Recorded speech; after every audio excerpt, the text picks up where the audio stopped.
तो बेटा जब 1 2 3 कैपेसिटर सीरीज में लगे हुए हैं ना, तो नेट कैपेसिटेंस हमने ये बात ध्यान रखनी है, सबसे छोटे वाले से भी छोटा आएगा।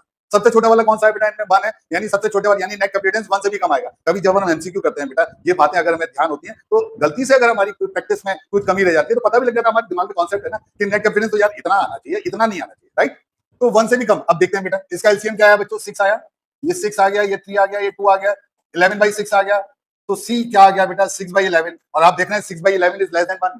तो जब कैपेसिटर सीरीज में लगते हैं, तो नेट कैपेसिटेंस आपको याद रखना है, सबसे छोटे वाले से भी छोटा आता है, राइट बच्चों? क्लियर हो गई बात? अब तीनों पैरेलल में लगे बेटा, जब तीनों पैरेलल में लगे ना, तो नेट कैपेसिटेंस सबसे बड़े वाले से भी बड़ा आएगा। अब 1 और 2 3 को अगर बेटा हम कैपेसिटर्स पैरेलल में लगाए हमने, तो 1 + 2 + 3 कितना आ गया आंसर? 6 माइक्रोफैराड। और आप देख रहे हैं 6 is greater than 3।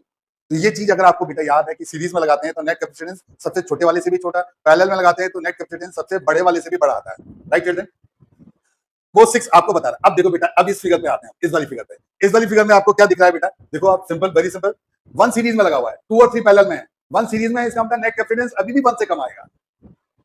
Net capacitance 1 से कम आएगा बेटा, करके देख लेते हैं। तो 1/1, 1/c क्या आया बेटा? 1/1 प्लस 2 और 3 का पैरेलल 1/5, एलसीएम आ गया बेटा, ये हो गया 6/5। तो c क्या आ गया बेटा? 5/6, एंड 5/6 इज लेस देन 1। अगर नेट कैपेसिटेंस 1 से भी कम आ रहा है, इसका मतलब 1 तो सीरीज में लगा दो आप, कुछ ज्यादा सोचना ही नहीं है, राइट चिल्ड्रन? समझ आ गई? ऐसे बेटा यहाँ देखो, 2 सीरीज में लगा हुआ है, 1 और 3 पैरेलल में, तो इसमें नेट कैपेसिटेंस 2 से कम आएगा। 2 से कम का मतलब 2 से और 1 के बीच में भी लाई कर सकता है, और 1 से छोटा भी हो सकता है। तो अभी हम देखते हैं इस बात को सॉल्व करके बेटा। तो 1/c क्या आया बेटा? 1/2 प्लस 3 और 1 का पैरेलल आ गया 4, एलसीएम आ गया बेटा 3/4, तो c आ गया 4/3। तो ये बेटा 1 से बड़ा आया, 2 से कम आया। 2 से तो कम आएगा ही, क्योंकि 2 सीरीज में लगा हुआ है, राइट चिल्ड्रन? क्लियर हो गई बात?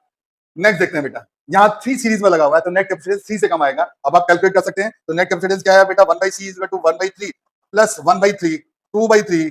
तो c की वैल्यू 3/2 आ गई बेटा, माइक्रोफैराड्स में, ठीक है? अब ये सब बातें हो गई। 3/2 इज 3/2 1.5, 2 से भी कम है, मैंने बताया ना, नेट कैपेसिटेंस 3 लगा हुआ है ना, तो 3 से कम आएगा। 3 से कम का मतलब 3 और 2 के बीच में भी हो सकता है, 2 और 1 के बीच में भी हो सकता है। तो यहाँ पर 1.5 आ रहा है, तो 2 और 1 के बीच में, राइट चिल्ड्रन? समझ आ गई? अब इस कैपेसिटी, इस सर्किट को देखो बेटा, यहाँ 1 और 2 कैसे हैं सीरीज में, 3 कैसा है बेटा? पैरेलल में। इसका मतलब इसमें नेट कैपेसिटेंस 3 से बड़ा आएगा, क्योंकि 3 पैरेलल में है। तो 1 और 2 का सीरीज क्या है बेटा? 2/3। तो c की वैल्यू आई 2/3 प्लस 3, ये आ गया बेटा 11/3, और 11/3 देख रहे हैं आप, 3 से बड़ा है। It is very simple. अब यहाँ देखिए बेटा, ऐसे 1 पैरेलल में, तो c की वैल्यू क्या आई बेटा? 3 और 2 सीरीज में, 6/5 plus 1, this is what 11/5, and it is again